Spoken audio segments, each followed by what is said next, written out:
when they charge you just as much for the same size bag of potato chips, only has a hell of a lot fewer chips in it. I'll tell you who did notice, the Cookie Monster. He pointed out his cookies are getting smaller, paying the same price. I was stunned when I found out that's what actually happened. He's talking about missing chips, the Cookie Monster. Even Democrats' most loyal voters, ride or die, have had it with this cornball. I think President Biden, he kind of sold a dream that he couldn't accomplish. His famous quote was that for African American, you weren't black if you didn't vote for Joe Biden. Now, the Biden alliance, consisting of politically correct sheep with coastal degrees, federal bureaucrats, the deep state, androids in big tech, and the media tribe, whose greatest fear is social banishment, are going to run this election like a military campaign.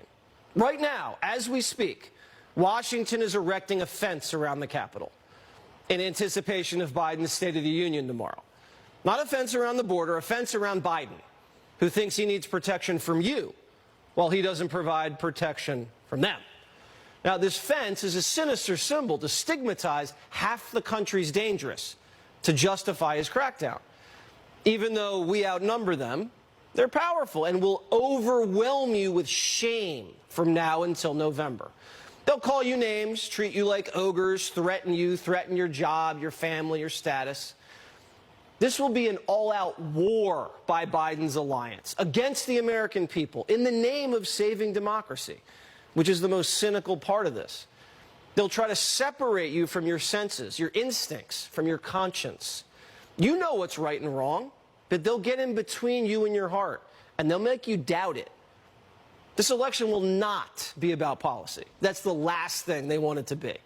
It'll be a blood sport, the ugliest campaign in American history. Now, usually it's the politician who gets destroyed, but now they're targeting you. So prepare yourself and stay strong.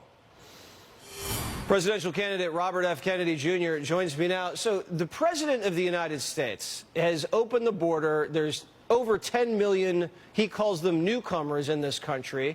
They're raping children. One of them just murdered an American girl in Georgia. Is the president a national security threat? Well, you know, it was dismaying to see those hosts on MSNBC, Joy Reid and Rachel Maddow and Jim Psaki, ridiculing middle-class Americans who are concerned about what's happening at the border. What's happening at the border would be unsustainable for and unacceptable to any country in the world. We're watching, and it's not racist to say that the Mexican drug cartel should not be controlling U.S. border policy. Right. I've been down there twice, and it is absolutely horrendous. There's 7 million people who've walked across the border and gotten free plane tickets, many of them, any destination they want. And as you pointed out, Mayor Adams in New York City, I said this is an existential threat to New York City. He was not exaggerating. New York City had to cut its police budget by 5%, its sanitation budget for 5%, its education and healthcare budgets by 5%, in order to pay for this influx of immigrants that have come into the city. There are now encampments at Randall's Island, which are on the playing fields for New York's public schools. So for 2.5 years during COVID, these kids, many of them on scholarship trajectory, could not play their sports. And it ruined, many of them, it ruined their hopes for a certain kind of life. And today they can't play again because there's illegal immigrants encamped on the street, and those immigrants are being preyed upon. It's a humanitarian crisis for them as well. I saw it at the border.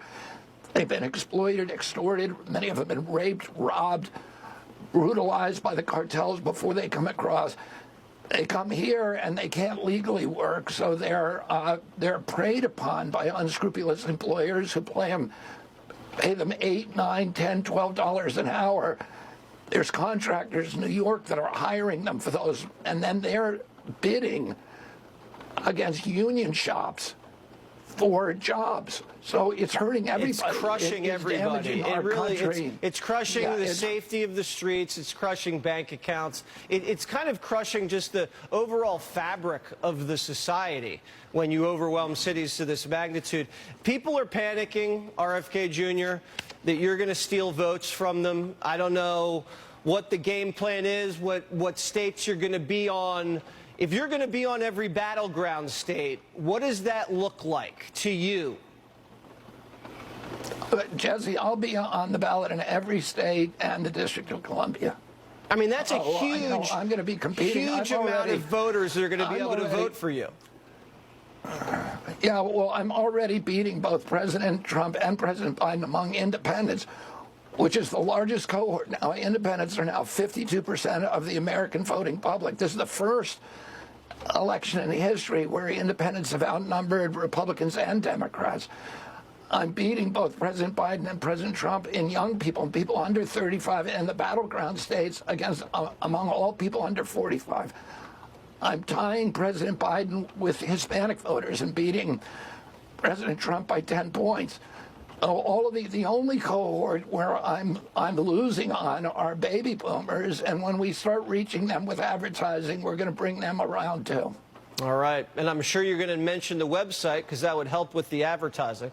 Thank you, Jesse. Kennedy24.com.